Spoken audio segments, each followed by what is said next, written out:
ACT Prep, Day 2, Unit 8. Welcome. Yesterday we took a look at exponent rules and how they can affect things that we were doing. Now we're going to be taking a look at factoring with quadratics. We like to call this in my Algebra 2 and a little bit later in my Algebra 1 class the mathematics F word. Gets us frustrated sometimes, but again, factoring helps us in many ways, and we're going to take a look at that. As you notice up at the top, if you can already factor, some of you do it in your head, some of you do this box method, the diamond, the slide and divide. I've heard other things too. I don't know much about the other ones. But again, what we're going to do here, and I'm going to stress this note, I'm going to put some stars next to it here. Before you ever attempt to factor, always to see if you can find a greatest common factor. That's what GCF is. And that's something that all terms that have in common you can take out first. For instance, when we look at example 1, find the factor form of the expression 8x squared minus 12x. Do the terms have anything in common with each other? They sure do. Well, what is that? Now, it may be obvious. You may see at first that there's an x. But does anything divide into 8 and 12? And again, we want the largest number. 4. Okay, so we have a 4 and an x that we can take out of each of these. What do I have to multiply this by to get the original term back? Now again, I'm very good at making sure that we're going to kind of take a look at this in an elongated way instead of just zipping through it real quick. So what you're actually asking yourself here is 4x times what gives me 8x squared, and 4x times what gives me 12x. And as I figure out those answers, well, 4 times 2 is 8, and x times x is x squared, and 4 times 3 is 12, and I already have the x. You actually have the answer then. The greatest common factors out front. Whatever you got to multiply by to get each of those goes inside. And if I were to now distribute, I should get the original expression back. And that's how these are going to work. Now, it may not always be a common factor. I look at the next one. 5x squared minus 5x minus 36. Do they have anything in common? No. So this won't work for that. It's not one size fits all on all of these. So you've got to be willing to flex a little bit. So you need to factor. Choose your method.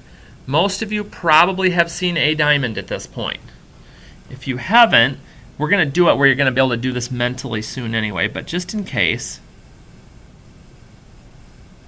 I want two numbers that add up to the number in the middle and multiply to get the number on the end. So, what are we doing here? Well, two numbers that multiply to 36. You might think, okay, 9 and 4. But I have a sign issue. They multiply to negative 36, which means one of these is negative, but I want them to add up to negative 5. Well, I want the bigger number to be the negative then. But don't stop there, because when you go to factor it now, you have an x times x is x squared, and then we just copy the numbers from the sides of our diamond. Now again, is the diamond necessary? Not really.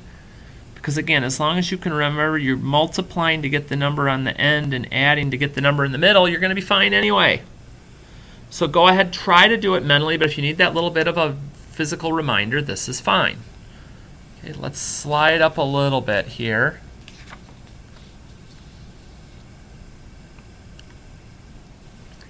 Again, when we get to example 3, anything in common? No.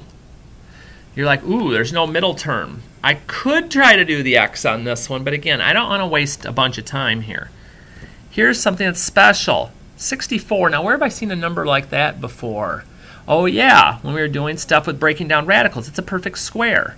So this is what's called a difference of squares. So here's how that works. What do I square to get each term? What do I times by itself to get x squared? X.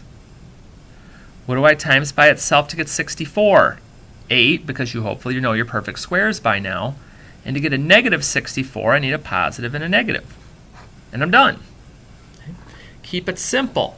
And that's the same on the next one as well.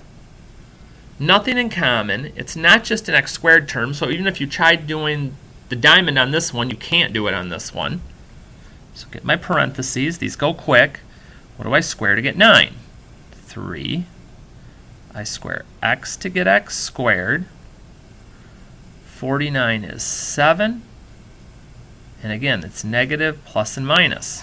And I'm set. Okay, but you've got to know your perfect squares on these. Okay, that's a biggie. Example 5. Anything they have in common? Might be small. 2. So if I take out a 2, it leaves me at 2 times 4 is 8.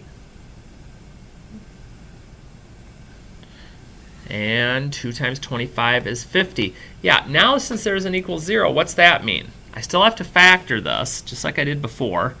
Hopefully, again, you notice with just 2 terms, I like to call these the shorties. You know why? Because they're short in number of terms and they're short in the amount of time it should take to do them.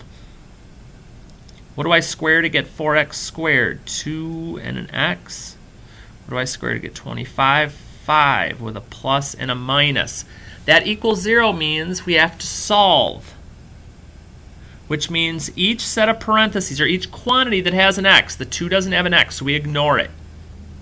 But each quantity that has an x need to be set equal to 0 and solved, because we may have multiple solutions with this being a quadratic. Get our 2 solutions, we're off and running. So you'll notice it's not like one exact thing works for everything. We've done 5 examples, and 4 out of the 5 have had some kind of a little twist that's been a little different. So don't let that get to you. You're just going to have to think about it a little. Example 6, kind of like example 2. I'm going to try to avoid using the diamond. Multiply to get the number on the end, add to get the number in the middle. And if you're not sure, you're like 28, I don't know, 4 and 7, 1 and 28, I don't know any other ones. In this case, you need to start taking small numbers and dividing them in. So let's say we try 2 next. Oh, 2 goes in evenly, it's 2 and 14. Well, wait a minute, 2 and 14 get to 12. And I know I'm going to have a positive and a negative. Why? Because my multiplying is a negative. So with positive and negative, can I make this work? Sure. We want it to be a positive 12. The bigger number is positive. The smaller number is negative. There's the equals 0. Set these equal to 0. And solve.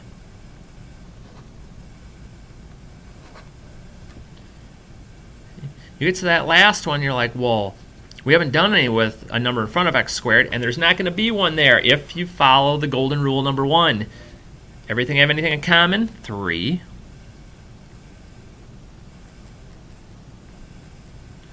And now I'm going to factor what's left inside.